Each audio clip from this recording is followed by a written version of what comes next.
Adventures in time and space. Transcribed in future tense.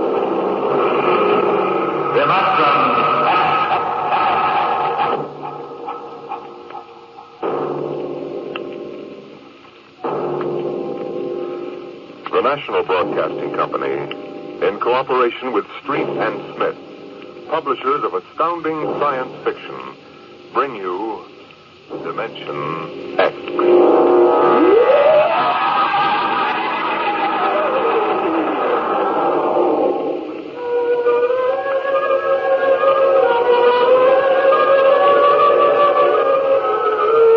The rocket drove through space like a silver fish in an endless tank, the stars in black velocity swirling by.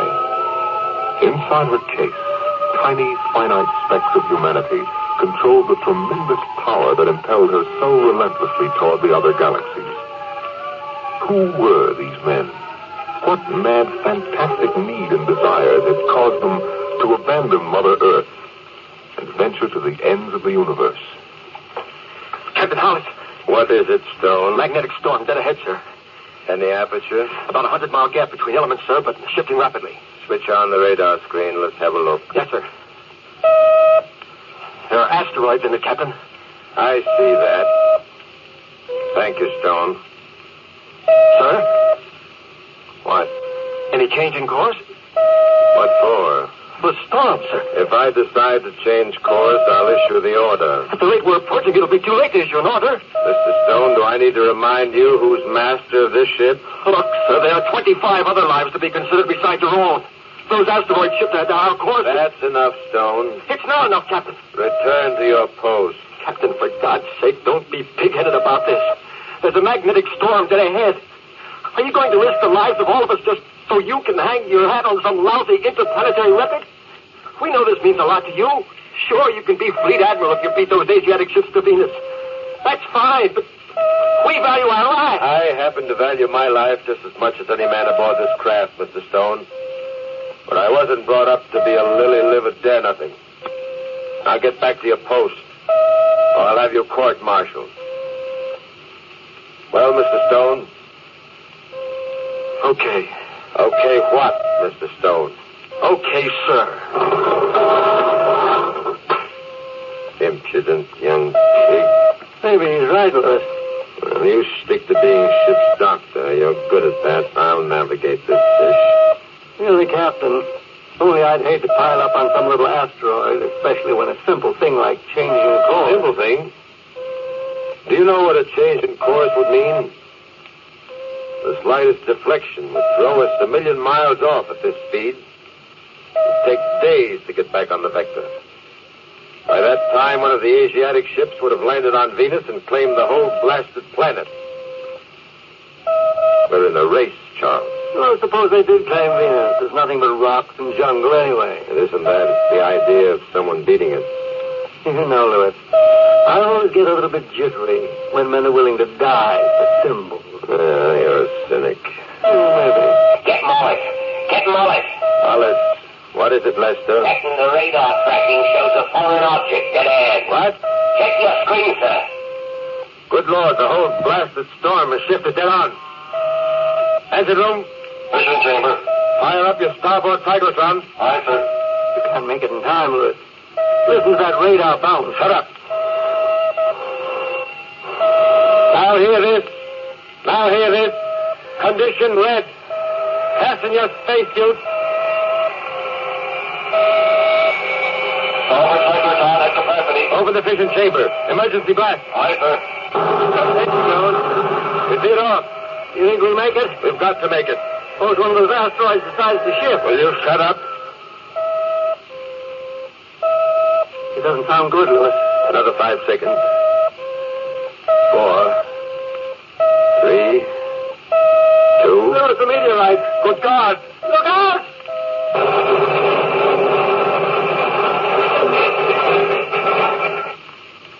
Hello? Hello, anyone? Can you hear me? I can see you floating out there. Can you hear me? For God's sake, answer if you can. I don't want to just float out here alone. Stone, is that you? Who is it? Captain Hollis. What happened? We struck an asteroid. Ship blew up. Is anybody else alive? I don't know. I can see some spacesuits floating in space not far from me, but I don't know if they're alive. Maybe they just don't hear us. Their radios are working, they do. Hello? Hello, somebody? Doc, is that you? Lewis? Yes, Thank God. Anybody else alive? Stone. Hello, Doctor. Oh. Are you all right? Okay so far. That's three of us, anyway. Lewis, Yes? we seem to be moving away from each other. Yeah, that's right. I can hardly see you now. It's the momentum. We were all thrown in different directions. Since there's no friction, we'll pick up speed. Isn't there some way we could stick together at least? I'm afraid not. If there's no friction, then there's nothing to stop us. That's right, Stone. But then we'll just keep falling. Maybe forever. Not forever. You'll fall until you get into one of the gravitational fields of some planet. After that, you'll fall toward the planet. Mother in heaven, what a way to die. Nobody's going to die.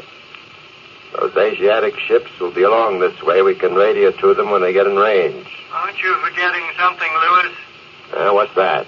The commanders of those other ships may not be quite so willing to run through a magnetic storm. They may have altered course. If they have, they won't come within 1,000,000 miles of us. We'll have to take our chances on that. It's a long way down. A long, long way down. Let's have no talk of that kind, Stone. I don't want to die. Stone, I said can it. Can it yourself. What? You heard me. This is a mutiny of one. Don't try to put your rank on me now, mister. You'll be 10,000 miles away in another hour. So help me, I'll have you court-martialed when we're picked up. Let's not kid ourselves. Nobody's going to be picked up.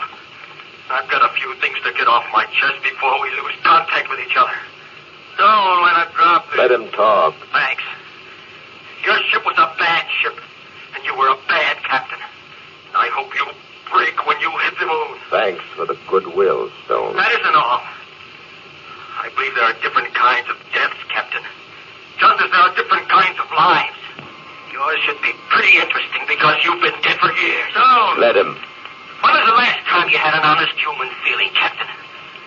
I'll bet you don't even remember when.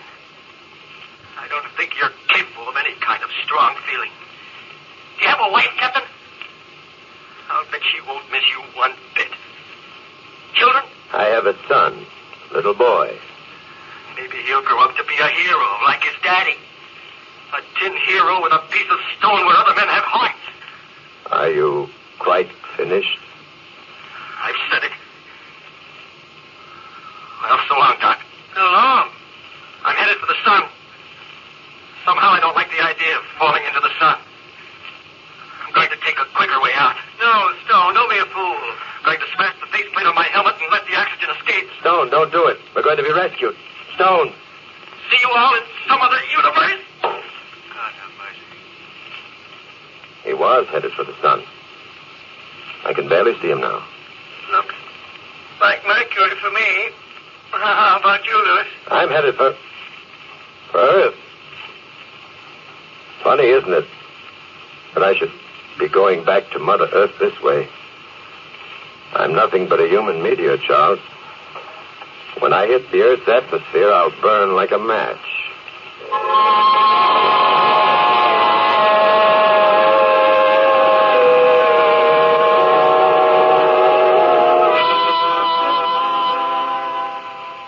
Charles. Charles, can you still hear me? I can hear you. It's getting fainter now. We must be several thousand miles apart. We should be able to talk for another 20 minutes or so at the speed we're falling away from each other. What are you thinking about, Lewis? I was thinking about Stone. What he said. Don't let it get you. You know, in a way, he was right. He was insane. The shock knocked him off balance. No. Each of us dies in a different way. Each of us has his own life to look back on. Huh? What's that? I don't know. It sounds like Lester. Hello? Hello, Lester. Can you hear us? think so. It's possible that the sending unit of his radio is working, but the receiving unit is damaged. Singing good stuff to keep up his nerves. My heart's right there. Hello? Hello? Anybody alive? This is engineer's mate, Harry Lester. Hello? Mother of heaven, ain't there somebody that talks to me at least? Lester, can you hear him? Hello? Listen, anybody. If you can hear me, this is engineer's mate, Harry Lester. We had an accident. We were... Oh, what's the use? He doesn't even know we can hear him. Poor devil may have forgotten to switch on his receiving unit. Well, there are three of us again anyway. It isn't much comfort. Maybe Stone's way is best. Don't be a fool. They're going to be picked up. I doubt We it. must. I must. I've too much to accomplish in life to die like this. A fellow like Stone or Lester, they come a dime a dozen. But I was in line to be commander of the whole fleet. You know what that means, Charles? Commander of the hemisphere. No, I don't know what it means. I never wanted to be commander of anything but myself. And I never even came close to that. Helen was counting on it. Stevie, too, in his own little way. It's hardest for Helen. Stevie's too young to understand. He'll know. He'll know his daddy went out with a ship. Like a man. They'll give him a medal. Louis, I'm beginning to think that maybe Stone was right about you. Huh? What do you mean? Oh, nothing. No, Charles. I want to know. We've shipped together a good many years. You never told me what you really think of me, whether or not you've envied my success. I'd like to know now. We've nothing to do but talk anyway. I've never envied anything except the fact that you're falling back to earth, Louis. I've admired you as I admire some sort of perfect machine. But that's where it stopped. You know the trouble with you, Louis? Well? You can't cry. What? You can't cry. Well, men don't cry, only children. That's what I mean, Louis. You can't cry. I don't know what the devil you're babbling about. Well, skip it. Now, look here. There's one thing... I had a wife on Mars. I had a wife on Jupiter. And I had a wife on Venus. Everyone made money and treated me swell. What's he babbling about? I don't know. He seems to be reminiscing about his life. I had some nice times, I did. Oh, Roxy. She didn't know about any of them others. Roxy. Married 15 years and she still looks like a schoolgirl. And there's a boy, too. I wonder what he's doing now. Like he's not in some mischief. I remember when I was a little boy. I said to him, I says, now, my son, take good care of your mom and don't get fresh with the girls. He'd slap me if he didn't wink at me and smile that winning smile of his and say, all right, Dad, take care of you, come back well. Oh, no, we miss you terrible much. Oh, well, Eddie, Lister, you can't complain. You've had the best of it and some to spare. Simple soul. Too simple. I envy him. Why? Because he has all that to hang on to. Women always frightened me. I ran from them. Always wanting them and jealous of men like Lester for having them. And jealous of him for being able to spend money without fear and for as much happiness as he could have in his own wild way. Haven't you ever wanted that? Don't be a fool. The difference between us and Lester is that he lives in the present. He gets into the experience of the moment. You and I, Louis, we live in the past and in the future, but never in the present. Could we change the subject? I thought you wanted to talk. Well, let's talk about something else. Charles? Charles? Charles, are you there? Charles, answer me! I just switched to my auxiliary battery. I'm sorry. Well, don't do that. Afraid to be alone? I've never been afraid of anything in my life, and you know it. I wonder. It's a long way back down. Why doesn't he shut up? Louis. What? Louis, I got myself into a meteor swarm. Some little asteroid. Meteors? I think it's that Myrmidon cluster that goes out past Mars and then swings in towards Earth once every 5 years. I'm right in the middle of it now. It's like a big kaleidoscope. All kinds of colors and shapes and sizes. God, it's beautiful, all that metal. I'm going with them. They take me with them. Well, I'll be doggone. Remember when you were a kid, Louis? Held a kaleidoscope to your eye, gave it a twirl? That's what I'm part of now. Keep talking. I can barely hear you now. They're taking me off, Louis. So long. Charles! Charles, don't leave me alone like this! Charles! Charles!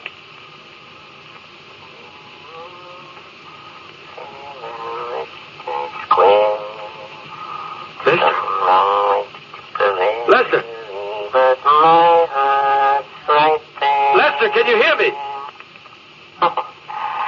Oh, it's all good times.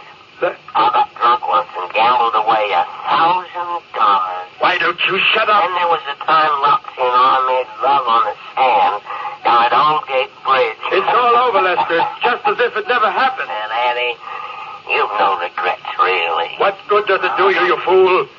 When the thing's over, it's not good anymore. You're no better off than me. Look at what I've accomplished. Roxy. You floating there, languishing over some skinny, misbegotten slut of a wife. Roxy. My wife is beautiful. Understand? Beautiful. Like marble. Well, Like chiseled marble. You'll find herself another man. She'll have some more good times. No, she won't. She'll be faithful to my memory. Helen, you will be faithful, won't you? You'll never forget me. It's a long way. I won't listen. I'll switch off my radio.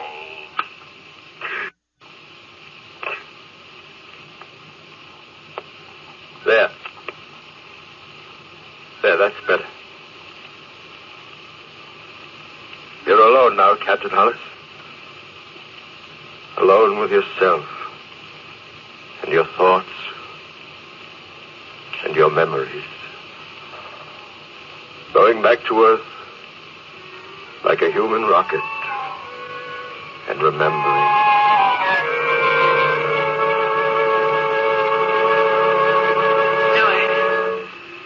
Louis, is that you? Yes, Helen, it's me. I missed you. Have you? Didn't you know? But I thought... we quarreled. Oh, I've forgotten about that.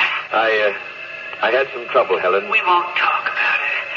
You're home now. That's the important thing. Stevie is so excited. Stevie, where is he? Right here, darling. Stevie? Steve? Daddy! Hello, son. You're going to stay with us this time, aren't you, Daddy? You're going to stay home and we'll go fishing and play ball together, just like you promised. Well, Stevie... I'm catching fish out there. I've got a whole collection of all different colors. Would you like to see them? Yes, I would, son. I'll go up and get them. I've got them in my room. Don't go away, Dad. I'll be right back. I won't go away. He's, quite a little guy, isn't he? I'm glad you're finally getting together with him. What? What do you mean, Helen? You've always seemed so, well, detached from him. Steve is a sensitive little creature. All he ever wanted from you really was just a little affection and respect, Louis. Just a little respect for the things he felt and wanted. I've been a good father. Nobody can ever say I haven't been a good father. Certainly not you, not after what happened. Don't get defensive, Louis, please. I'm trying to bring us a little closer together. I've given him everything a boy should have. Toys, boxing gloves. I've taught him to hunt and take care of himself. Yes, you've done all those things. Well, then. It's just, well, sometimes when he's come to you, he feels so alone.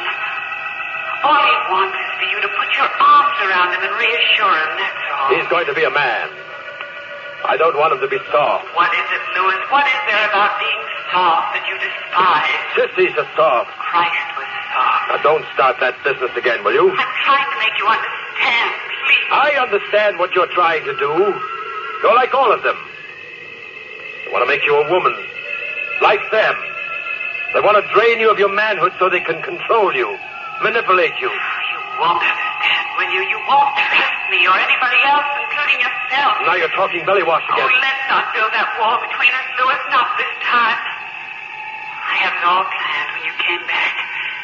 We'd get out to the beach. Remember the spot where we used to swim? In the moonlight, you can see the water all luminous and green. And then we could have picnic supper there, just you and Stevie and me. Stevie could sleep on the blanket. We could go for a swim. Maybe we could recapture it, Louis. It wasn't always like this. Maybe if we went back. I'm sorry, Helen. I'd like to, really. But, well, I'm shipping out tonight. Tonight? I've got a new command, new ship. Having lunch with the Admiral this afternoon. But you said you'd stay. This is an important thing, Helen. This is the most important thing that ever happened to me. More important than going for a swim. You don't get a chance of being fleet commander every day. You can go for a swim anytime. Yes, but we never do. Now, look, honey. Ever since I was a cadet, I've been pointing toward this job. It's big. If I'm a success, you can name your own ticket. Big house up in Connecticut. Chauffeur. Finest schools for Steve. I want you, Louis. Now, don't be unreasonable. Don't you be unemotional. What? I said don't be unemotional. I don't understand. No, I don't suppose you ever will. Let's not quarrel. Why do we always end up quarreling? Well, it's almost time now. Louis, let's try once more. Goodbye, Helen. Say goodbye to the boy. All right, Louis. Goodbye. Helen. Where are you, Helen? Helen. Ah. Oh, no, I must be going out of my mind. The whole thing was nothing but a dream. If only I had someone to talk to. Captain? Captain Hollister, is that you? Lester? Yeah. No, it's just another part of the same nightmare. Captain Hollister, can you hear me? Why must I be tortured like this? Captain, if you can hear me, for heaven's sake, answer. I found a tube loose in this receiver. I can hear you talking to yourself. Lester, is it really you? Yes, sir. Thank heavens, Captain. Are any of the others still alive? Stone went to the sun. Dr. Carter went off with a meteor swarm. The others are scattered all over the universe by now. I'm headed right for Earth. I'll be in the orbit soon. Well, it's good to hear your voice, sir. I was going insane all by myself here. Seems like I've been singing and talking the old bloody night. We heard you. I'm glad we can reach one another. Yeah, me too, sir. Are you really glad, Lester? I should think you'd hate and despise me. Why, sir? I could have saved us all by changing course. Well, the way I see it, Captain, you did what you believed in. That's the way each of us has to do. Thank you, Lester. Yeah, how long do you figure we got, sir? Not long, I'm afraid. At least not me. It's a terrible thing, ain't it, Captain? I mean, knowing you're going to die and not being able to do anything. At least you've got pleasant memories. Me, sir? No, I never married to a hell of beans. I should think you'd have some good thoughts to remember yourself. I never lived, Lester. Sir? It's true, I never lived.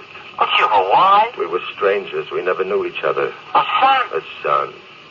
Lester, would you believe it if I told you I'd never put my arms around the boy and let him know how much I loved him? Oh, it's hard to believe, sir. It's true. It's odd to hear you talking like this, Captain. I always envied you, your position. You were commander. I thought so, too, but I know better now. My whole life was nothing but a running away from my own feelings. I had everything I really wanted. All I had to do was reach out my hand. There was Helen, Stevie, pleasures. And I turned my back and looked at the stars. When they came to me filled with their love and their warmth, I ran. I fled to the stars and to the ends of the universe. It was all so wrong. How do things like that happen to us, Lester? I don't know, sir. We were going to be divorced, Helen and I. Oh? Stupid, idiotic. Well, maybe you'll be picked up, Captain. There's lots of spaceships taking off from Earth. Maybe one of them will reach you before you hit the atmosphere. If I dare to hope. We aren't that lucky, Lester. Not many get a second chance. Well, keep I hoping. can see you now, Lester. Mother Earth, big and green and rich. Won't be more than a few minutes at this rate. Oh, if there was something. Captain, you still there? Yes, I can feel the friction starting now. I'll burn in a minute, and I'll be scattered like ashes all across the land. Funny, that's a useful act, isn't it? To help other things grow? Oh, now don't talk like that, Captain. I'm sorry, Lester. You're a good man. I hope they rescue you. Well, I believe you're a good man, Captain. Maybe, Lester. Maybe I am, after all. Oh, you just got a bit twisted somewhere, that's all. It wasn't your fault. No, it wasn't my blame. Funny. Sir? I feel a sense of calm now. Almost relief. Did you ever get out of a cold shower and feel like a new man?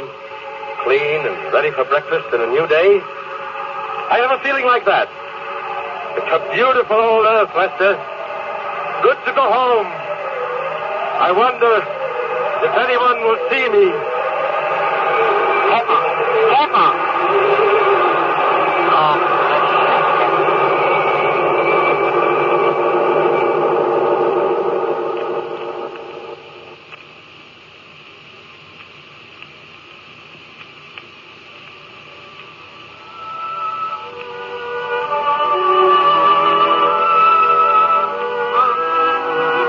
What, Stevie?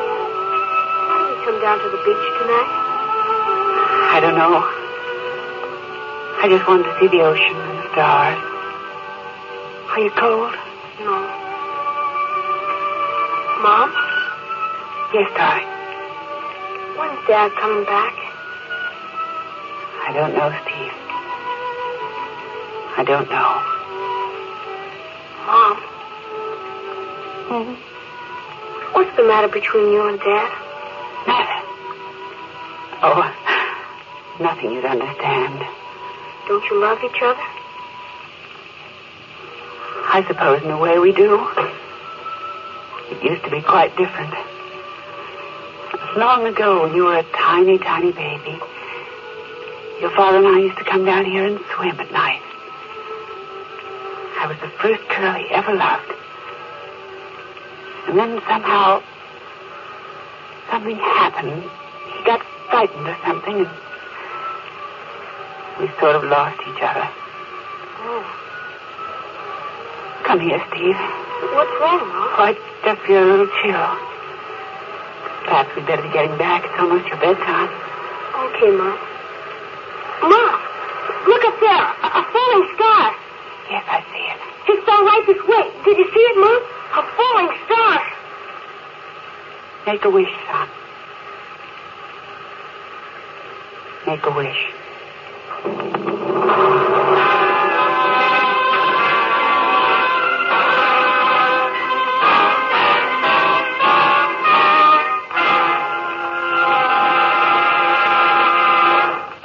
You've just heard another adventure into the unknown world of the future. The world of...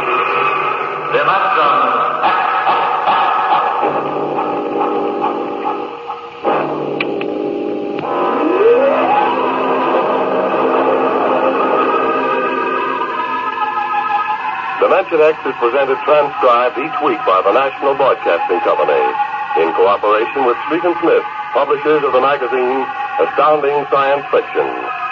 Today, Dimension X has presented Kaleidoscope, written for radio by George Leffert from the story by Ray Bradbury. Featured in the cast were Joe DeSantos as the captain, Leon Janney as Lester, and Joan Alexander as Helen. Your host was Norman Rose.